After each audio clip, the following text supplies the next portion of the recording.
Many days ago, people were bad and made God sad. They were wicked, violent, and mistreated each other. God decided to wipe man off the earth. God found favor with one man, Noah. Noah was a good man.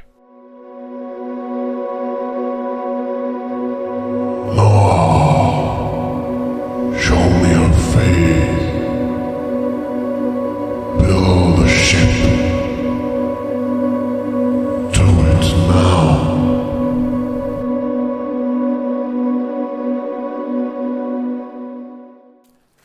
Noah got to work and built the ark, as God instructed.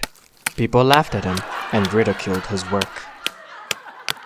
He continued to work and finished the ark.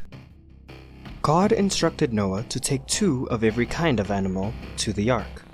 After the animals were in the ark, God instructed Noah and his family to enter the ark, and he closed the door.